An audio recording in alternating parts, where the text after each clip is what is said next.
Hey, good morning to everybody. Happy Thursday. It's Daryl here. It's bright and freaking early, man. It's 3 a.m. here in Connecticut on the East Coast. It's actually Wednesday. I already downloaded my video for the day, and as you can see, I was in the middle of my workout and I was doing bench presses. And sometimes I start thinking about something. I call this channel, sometimes I call it my confessional, because I tell you guys mistakes I've made in the past. I tell you guys things I've never told another living soul. A lot of times I actually say things here that I've been holding in for a long time, and it's just somehow it's almost therapeutic for me, to say these things. And a lot of times, like the next day, I start thinking about deleting the video because I was so forthcoming. Okay, today I'm in the middle of my workout and I'm thinking, I don't know what brought this up. My girlfriend, my soulmate who passed away from COVID 3 years ago, Audrey, her birthday was just exactly 1 week ago. And she's on my mind every day. And I wanted to do a video talking about this. The reason I'm making this video, it's believe me, this isn't like I'm not boasting here. The reason I'm making this video is because if you're a guy, any age guy really, you do not want to end up where I am right now. You do not want to end up feeling the way I feel every single day. I mean, my life is good, but I made some big mistakes, and I'm going to carry this baggage with me, this heavy emotional baggage with me until the day I die, and it sucks, believe me, because there's nothing I can do about it. All right, let me fill you in. Just this morning, I don't know what brought this on, but I get the idea. I start thinking about the past relationships I've had. I've honestly dated well over 100 women, but I've been in loved like 4 women in my life. I mean, lived with, loved. I still love to this day. And I thought about the way I treated them. And in my recovery, in the last 17 and a half years, I've really changed as a person. And I look back every morning when I pray. This is something I've never told anybody either. I pray that my girlfriends, these girls, will forgive me, that they'll be happy with the rest of their lives, and they will forgive me for the pain I caused them. That's actually part of my prayers every single morning. I've never told another living soul that, and that's 100% honest. I've really changed. I think once they took away all the drugs and alcohol, and plus I've gotten older. I'm 58 years old. I've really become so much more empathetic. Thinking about other people's feelings, really thinking about other feelings. And the biggest thing is probably admitting my faults, admitting a lot of seeing myself a little more from a different view. All right, let me talk about this. My very first girlfriend. The thing I did with her, I dated her right out of high school. I went to the prom with her.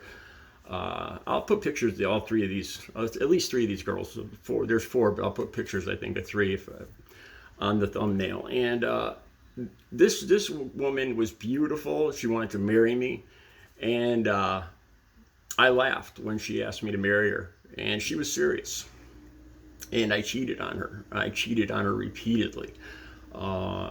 I could make up excuses because, I was overweight and girls used to ignore me up until I was about 14. And then I grew, I turned into a totally different person. And all of a sudden, the girls that were laughing or ignoring me were asking me for my phone number. And, I think I lacked self-confidence, so I cheated on her repeatedly. But that's not really what this video is about. I had one girl tell me, she was abused by her past boyfriends physically, badly, very badly, broken bones. And she told me after we had broken up, she said to me, Daryl, I have never laid a finger on a woman, never, ever, ever in my life. I can't do it. I grew up with my mother and my sister. I never have, and I never could. But this second girl, Roseanne, told me, she says, Daryl, I would rather have my boyfriends do to me what they did before, beat her, than what you do to me. She says, what you do hurts me so much more. And I didn't think she was serious at the time, but that was 30 years ago. She told me this, and I still remember it. And she was, and she meant that. At that point in my life, I would say things. I would know a niche, I'd know a crack in somebody's armor, and I would just dig into it, and I would say the worst possible thing that could hurt that person. I would think about, their weakest point, their worst day, and then I would use that and just split them open. And just hearing myself say that now, I mean, I hate who I was looking back at this. I'm asking myself, how could I have been that terrible a person when I look back at this? And then it gets worse. Like I said, at first it was cheating, then it was this with the words, the verbal. And then it got to another level with Audrey, and this is where it really bothers me to this day. Audrey, she was my childhood sweetheart, and we lived together. And then we broke up, and I'm going to talk about when we broke up. And then we were still dating, we were still seeing each other, and she passed away from COVID.